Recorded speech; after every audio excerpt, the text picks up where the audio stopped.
Por la señal de la Santa Cruz de nuestros enemigos, líbranos, Señor Dios nuestro, en el nombre del Padre, del Hijo y del Espíritu Santo. Amén. Señor mío y Dios mío, creo firmemente que estás aquí, que me ves, que me oyes. Te adoro con profunda reverencia. Te pido perdón de mis pecados y gracia para hacer con fruto este rato de oración. Madre mía Inmaculada, San José, mi Padre y Señor, Ángel de mi guarda, interceded por mí. La generación de Jesucristo fue de esta manera.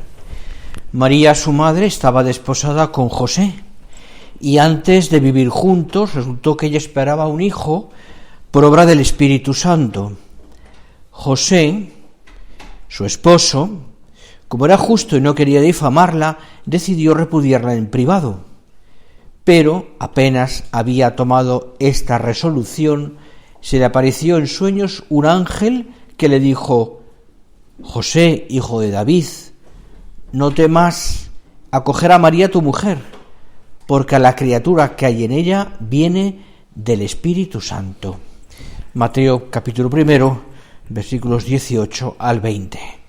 Todos conocemos muy bien este relato y lo hemos predicado tantas veces en el Evangelio de la infancia del Señor. José, vamos a hablar un poco de él, algunos aspectos también de la vida contemplativa en la vida nuestra como sacerdotes. Es una manera de ver nuestra propia vocación, pienso, también el modo en que José ve las cosas. ¿Y por qué? Porque pienso que tenemos que ver la vocación desde el misterio que seguramente nos supera. La vida de José está llena de esos misterios que él no entiende. Pero como era varón justo, acepta lo que Dios le va pidiendo. Y él nos va enseñando el camino, también a ti y a mí, nos va introduciendo en ese camino que nos lleva, que conduce a una necesidad de implicar toda nuestra vida en el misterio de Dios. Algo que es propio también de la vida del sacerdote, porque tú y yo estamos rodeados de ese misterio. Es más, tú y yo todos los días tenemos que participar e intervenir en el misterio de la fe, y en el misterio del perdón, y en el misterio de los sacramentos, y en el misterio propio de nuestra vocación. La tentación es que miremos el misterio. José también está ahí metido, vamos a verlo ahora, como espectadores, es decir, como un simple administrador de esos misterios de Dios, pero que no interviene. Tenemos que implicarnos del todo, porque si Dios nos llama a ser administradores de esos misterios, no podemos quedarnos fuera. De alguna manera podríamos decir que Dios, por supuesto, no necesita de nosotros, pero quiere necesitar de nosotros.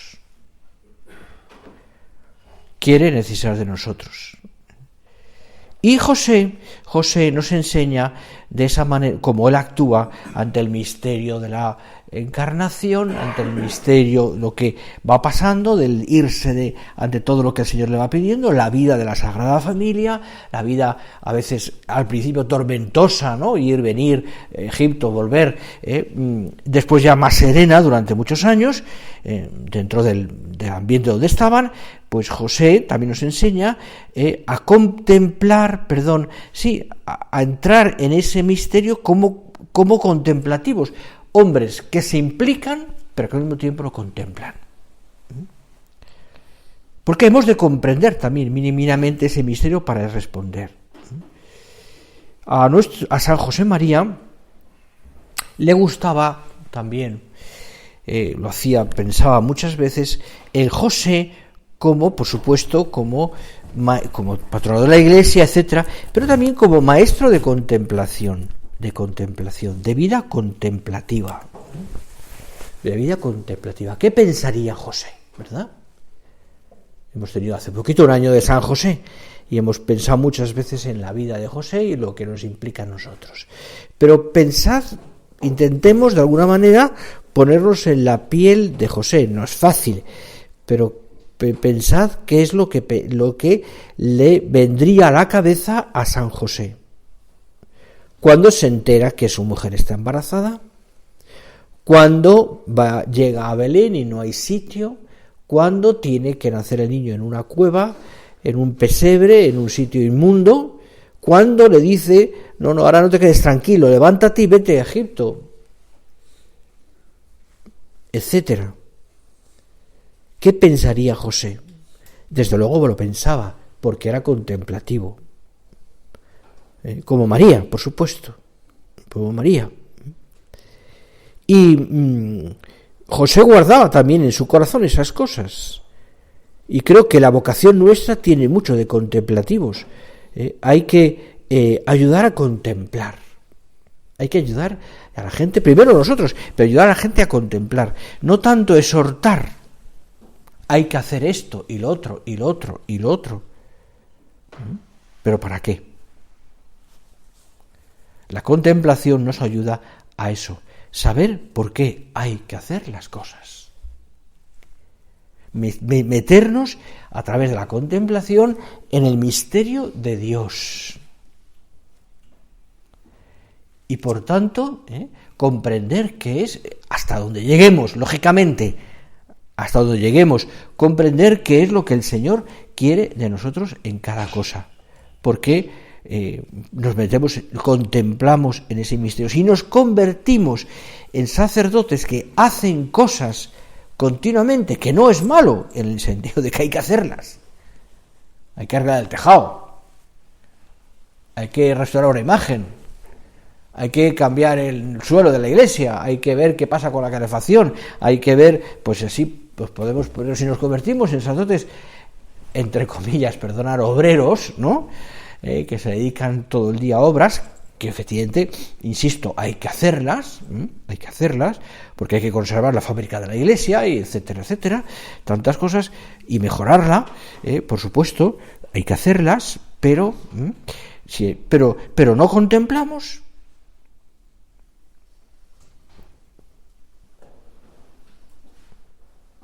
José nos enseña a acercarnos al misterio humildemente.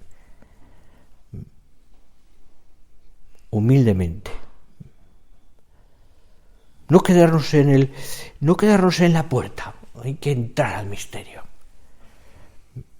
¿Te acuerdas aquel libro de Juan Pablo II que yo creo fue el primero que leímos suyo, el primero siendo papa, Cruzando el umbral de la esperanza? ¿Os acordáis? ¿Qué umbral? El concepto de umbral en Juan Pablo II es importante. No podemos entrar, podemos quedarnos en el umbral esperando a poder entrar. La disposición nuestra tiene que ser también entrar. Cruzando, no nos quedemos fuera. Contemplando, es decir, mirando esa esperanza, entramos en el misterio, y por tanto nosotros somos partícipes también del misterio, en el fondo porque también nosotros somos protagonistas del misterio. Nosotros somos protagonistas, no olvidéis, estamos tocando todos los días el misterio de Dios. Pero no podemos, el problema está en que tocar ese misterio de Dios todos los días se nos haga rutinario.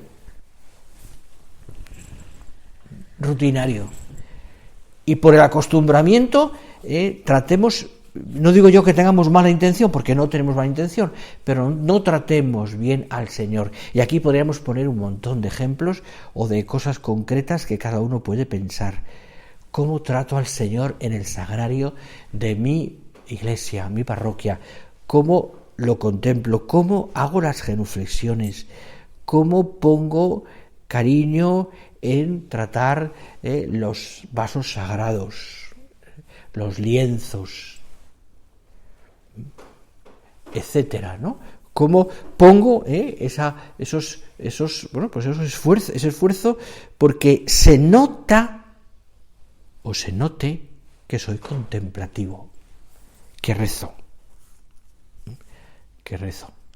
No me puedo acostumbrar al misterio.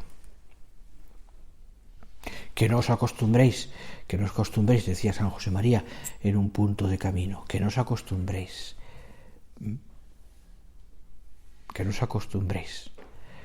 Hace muchos años, aquí en Zaragoza, y no recuerdo ni dónde era, pero sí que recuerdo la imagen. Estuve en la primera misa de un sacerdote, que no recuerdo quién es, la verdad es que no. Y ahí estaba, en aquella ocasión, el que había sido párroco durante muchísimos años de aquella parroquia, que ya no podía andar, y que quiso ir a la primera misa de aquel que había sido, bueno, él había bautizado, etcétera. Y claro, no salió en la procesión porque no podía, se quedó ya en el presbiterio esperando a toda la procesión, ¿no? Y cuando terminó la misa ya se acercó un poco antes hasta la sacristía y se quedó sentado allí mientras que le ayudábamos a quitarse los ornamentos. Estaba conmovido, me acuerdo perfectamente. Y decía, y nos dijo en un momento dado, en una parte, doy gracias a Dios por lo de hoy. Dice, pero doy gracias a Dios todavía más porque todos los días de mi vida he podido celebrar el misterio de la Eucaristía. Y eso, añadió, da sentido a mi sacerdocio. No sé si a ti te ha pasado lo mismo, a mí no, porque un día de enfermedad, pues uno no puede celebrar la misa, ya está, comulga o lo que... Pero él tenía esa, pues ese orgullo, ¿no? Claro, es decir, no acostumbrarnos al misterio. Tengo que cruzar ese umbral, no me quedo en la puerta, entro en el misterio, contemplo a Dios, me implico en las cosas que Dios me está pidiendo. Soy partícipe, protagonista también de esa vida de Dios en la tierra, en el hombre, en nosotros.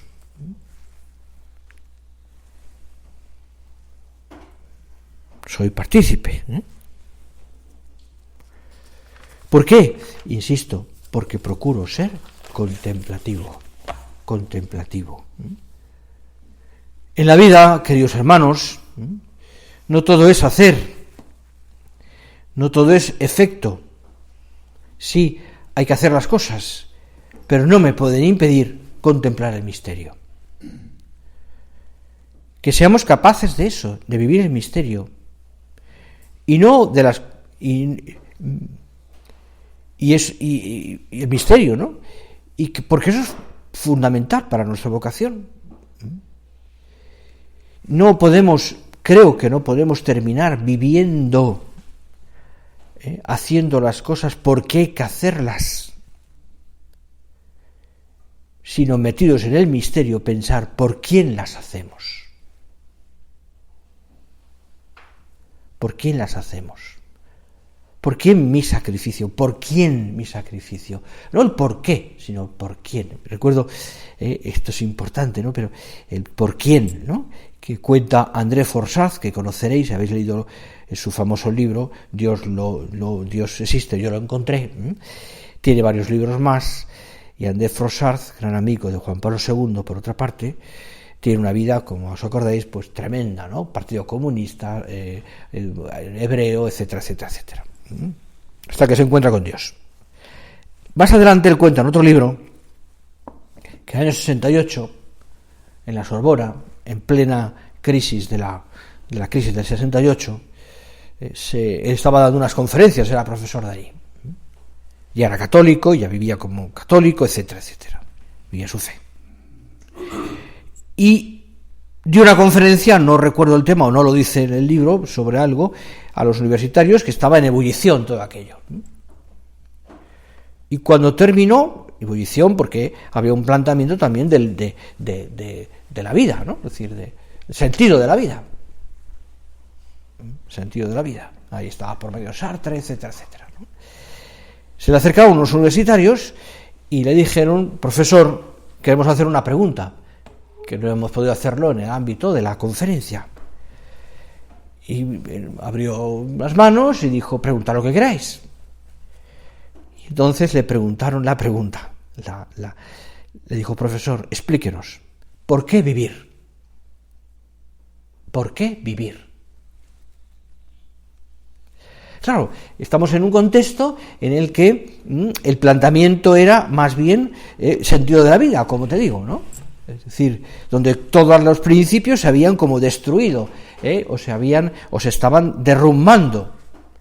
Y aquellos jóvenes querían cambiar, es decir, fundamentarlo en otras cosas. Evidentemente, ahí aparece el tema de la libertad sexual, etcétera, etcétera, todas estas cosas que no sabemos, ¿no? Es decir, tampoco es el momento ahora de explicarlo. ¿Por qué vivir? Y dice André Forsat, que se quedó parado, se dio cuenta que algo tenía que responderles. Que no es que les convenciera, o al menos que saliesen de aquella duda. Porque esa pregunta merecía mucho tiempo de conversación. Y entonces tuve como una especie de luz del Espíritu Santo y les dije: creo que habéis formulado mal la pregunta.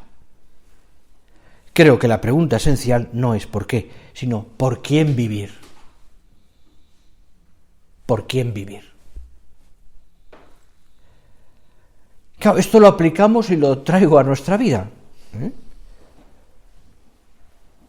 Y concluyo, y creo que fue muy acertado lo que André Forsat les dice, también que en nuestra vida el planteamiento es no hacer cosas, no hacer por hacer, sino por quién. Porque contemplando mi vida y contemplando el misterio, llego a concluir también que merece la pena hacer todo aquello por quién lo hago. ¿Por quién lo hago?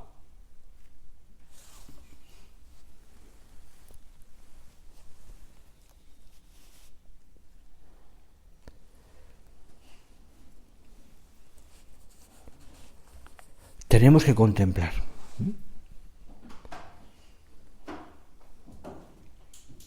La lógica del problema es técnica, pero entrar en el problema es contemplar.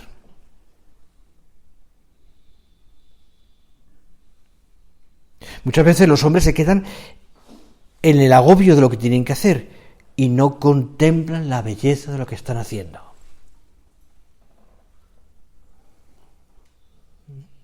Y a veces nos pasa eso, que llegamos a muchos problemas, intentamos resolver problemas, pero no nos paramos a pensarlos y a contemplarlos y a rezarlos.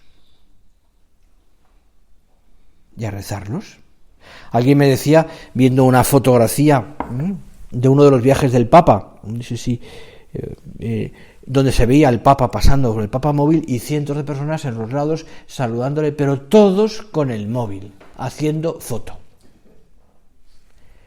Me decía, qué pena que no se queden mirando el momento del misterio, o sea, el momento de contemplar con los ojos al Santo Padre que viene y se queden solo en la foto. Pues esa imagen nos puede pasar a nosotros, que estemos mirando cómo resolver un problema y no contemplemos la belleza de lo que hacemos. La belleza del momento. La belleza del misterio de la misa, la belleza del misterio del sacramento. Sí, porque es verdad que a veces lo que nos pasa es que vamos corriendo, tenemos vocación de apagar fuegos, casi podríamos decir de bomberos, ¿no? Vocación no, o sea, pero ya me entendéis, de bomberos, ¿no? Dios lo que nos pide es que contemplemos el misterio del mundo, ¿Y cómo responde Dios? ¿Y cómo responde Dios ante el misterio? Ante el mundo, y ante todo. La respuesta es muy sencilla. La respuesta está en un niño. Que no puede hacer más que llorar y coger el pecho de su madre. Y alimentarse. La respuesta es los pastores, los reyes, José, María, contemplando al niño. La respuesta es el Dios pequeño. Que sí, que provoca problemas, hay que irse, Herodes viene, hay que alimentarlo, hay que vivir, pero que es grande, príncipe de la paz. Viendo, ¿te acuerdas esa frase que decimos en el momento, en el prefacio, un prefacio de Navidad? Llegamos por lo visible al amor de lo invisible. Eso es la contemplación. Eso es la contemplación. Llegar al amor de lo invisible.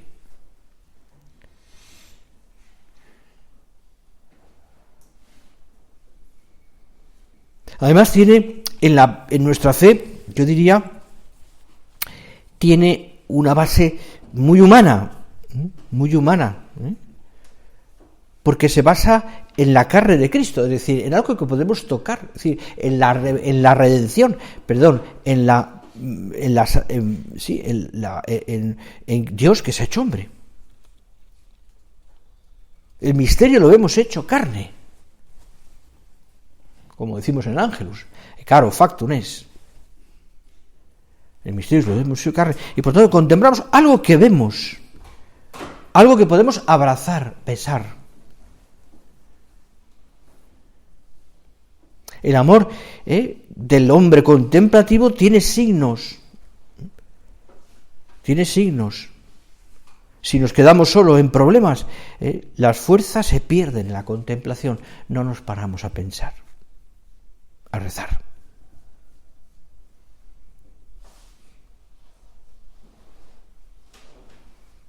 Hay santos que nos han enseñado también este camino de contemplación, La grandeza, por ejemplo, de Francisco de Asís no es que es pacifista ni ecologista, ni mucho menos, sino que es un enamorado de Cristo, constructor de la paz, enamorado del niño Jesús. Por eso hace el primer Belén, porque quiere ver,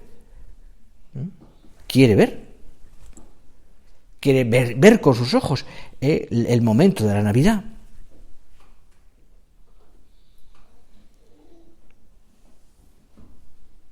Y si habéis estado en Asís, en San Damián, está pintado el nacimiento donde está el sagrario. Y eso es contemplar.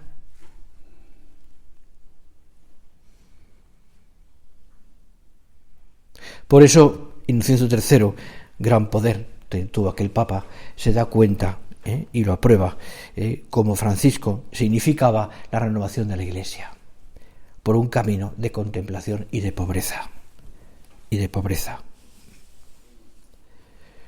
Los grandes contemplativos han tenido debilidad por el niño Jesús. San Juan de la Cruz, San José María, en aquel niño de Santa Isabel. O explicado muy bien en el Santo Rosario, en ese libro también. Es decir, pensadlo, tenemos que acercarnos a ese misterio de una manera distinta. No podemos dejarnos llevar por la rutina de quien hace la oración todos los días o hace oración todos los días. No, seamos contemplativos. Lo que existía desde el principio, lo que hemos oído, lo que hemos visto con nuestros propios ojos, dice San Juan, lo que contemplamos y palparon nuestras manos acerca del verbo de la vida, pues la vida se hizo visible y nosotros hemos visto, damos testimonio y os anunciamos la vida eterna que estaba junto al Padre y se nos manifestó. Lo que contemplamos, insisto, lo que hemos oído, lo que contemplamos y palparon nuestras manos. Hay que acercarse al misterio con toda nuestra mente y con todo nuestro cuerpo. Porque eso es conversión. Pensadlo, porque además es así. Es decir, Santo Tomás insiste mucho en esto. Es decir, necesitamos los sentidos para conocer y para convertirnos. Los sacramentos utilizan la materia para hacernos verlo, para llevarnos a lo sobrenatural. el agua, el pan, el aceite, el propio cuerpo, la materia.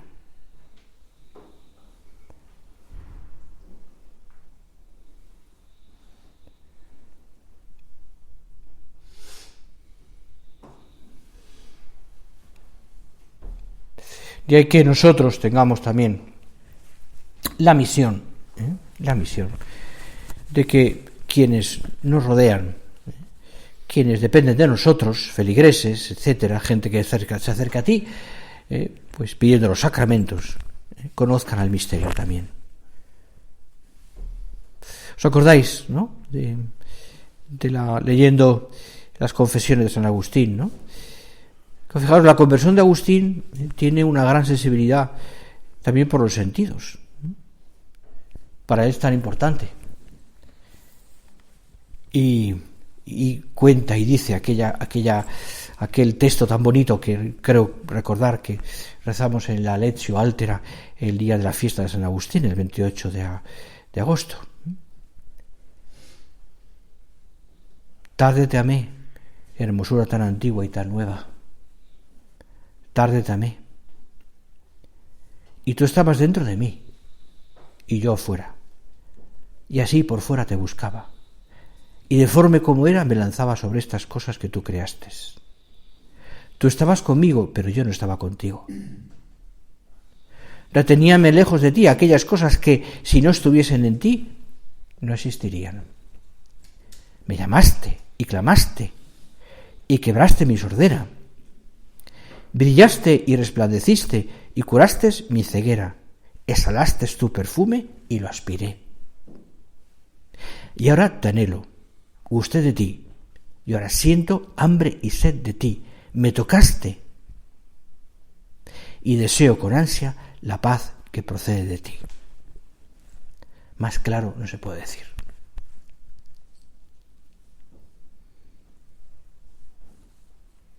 Tarde también. A veces llegamos tarde también nosotros, nos resistimos. Rompiste mi sordera, mi ceguera, moviste mi espíritu. Tengo hambre y sed de ti, me tocaste y puedo vivir en tu paz. De hecho, Tomás de Aquino pone, fijaros, cosa tan curiosa, el tacto como el más espiritual de los sentidos.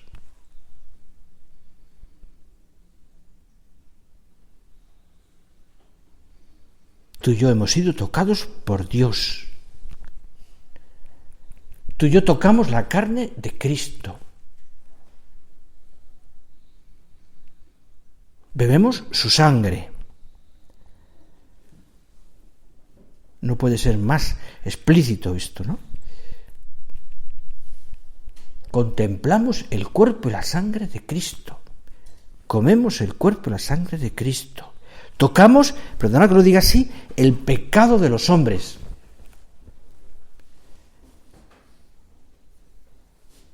Y transmitimos la misericordia. San José nos introduce en ese misterio y nos presenta a María, que ella nos presenta al niño en sus manos. Poned todos estos propósitos, ideas en vuestro corazón, en vuestras... y pidamos al Señor que a ti y a mí nos haga contemplativos también, que nos paremos ante el misterio, que tocamos, que comemos, y que eso nos haga a ti y a mí también más hombres de Dios, más hombres de Dios. Ponemos todas estas intenciones en manos de nuestra Madre Santa María, a la que ahora también invocaremos en el rezo del Ángelus.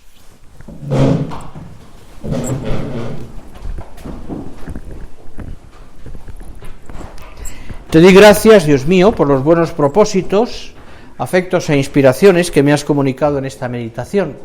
Te pido ayuda para ponerlos por obra, Madre mía Inmaculada.